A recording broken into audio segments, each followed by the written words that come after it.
Well, today, auditing the IRS as the tables are turned on the agency. Eyewitness News has learned it's now the Internal Revenue Service being audited after 13 Investigates exposed massive fraud. Our investigative reporter Bob Siegel shows us today how new allegations and a new investigation are now sending shockwaves through the agency. I know, you're a wild man. He looks just like the guy next door, but that guy might just be the IRS's worst nightmare. You're the guy who's busting the IRS. Yeah. Howard Antelis has worked inside the IRS for years, and he's seen a lot. I'm horrified and ashamed and embarrassed by what I've seen. It's not supposed to be like this. Howard is a tax examiner at this IRS processing facility in Austin, Texas. This is where the IRS decides whether to issue an ITIN, an individual taxpayer identification number.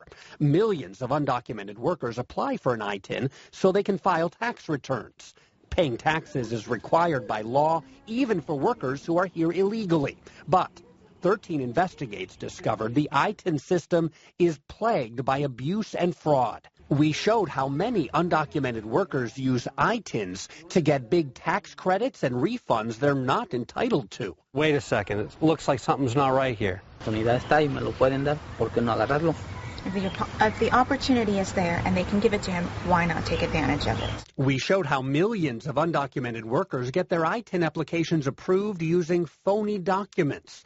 Documents that these IRS workers say they can't even read. I can't read Spanish, so I couldn't even read. They're all in Spanish. And we showed how the problem has grown out of control. We're talking about $4 billion per year. After seeing our investigations, Howard contacted 13 Investigates to say all of that is just the beginning. We were being told by upper management to ignore fraud and to assign ITIN numbers, and it's a license to steal when you allow that. When it comes to fraudulent ITIN applications, Howard says managers at the IRS actually tell tax examiners they should look the other way, even when they find clear signs of criminal activity. It's just a joke what we accept. It's just been, we'll take anything. For example, Howard received a stack of ITIN applications, all for children attending the same school in South Carolina. When he researched that school, he discovered it didn't even exist. So he told his bosses. Look at this. This is fraud. But he says IRS managers ordered him to approve the applications anyway. Howard's convinced he granted ITINs for kids who aren't even real. We're not supposed to look into anything. We're not supposed to examine anything. It's like a assembly line. It's just get it out of here. Boom, boom, boom, get it out of here, and don't worry about the fraud. Fraud slows us down. After years of reporting that fraud directly to his bosses with no success, this tax examiner decided to take drastic action. I've been working for the federal government for 23 years. I signed an ethical standard of conduct when I went to work there that says, if you see fraud, you need to report it. And I tried, and I tried, and I tried. Couldn't get anywhere, and so... You decided enough was enough. Mm-hmm.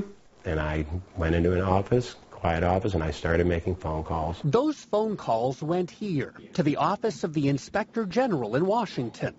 The IG's office confirms it then dispatched auditors to Texas to interview Howard and dozens of other tax examiners. That's when auditors learned IRS employees were actually encouraged to ignore fraud. They went, what? It's shocking that something like this could have gone on for as long as it has. The Inspector General's investigation has taken more than a year. A final audit will be released this summer, and it will give further proof of what Eyewitness News first exposed last month, that millions of undocumented workers can get ITINs by filing fraudulent paperwork, and employees at the IRS lack the proper support, training, and tools to prevent it. That's where all the fraud is. The fraud is in the fake notary stamps and the fake documents, which we've been accepting. 90% of the people there have no idea if a fraudulent document hit them in the face. That is about to change.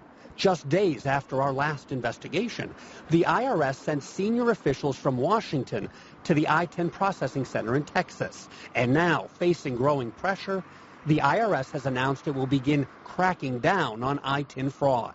Tax examiners are now getting more training. And to get an ITIN, undocumented workers will have to prove their identity through original certified documents.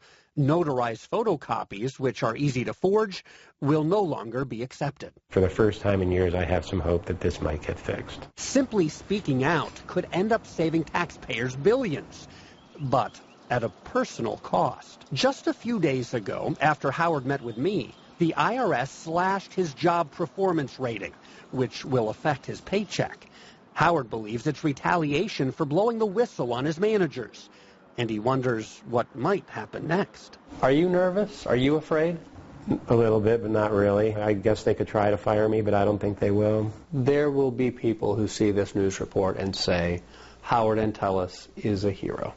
I've never asked for any recognition for any of this. All I'm interested in is seeing this get fixed.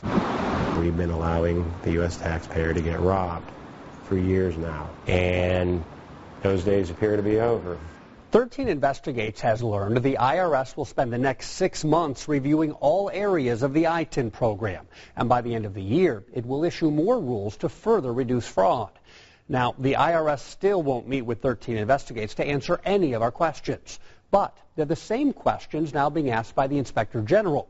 So we'll finally begin to get answers for you when the IG's audit report is released later this summer.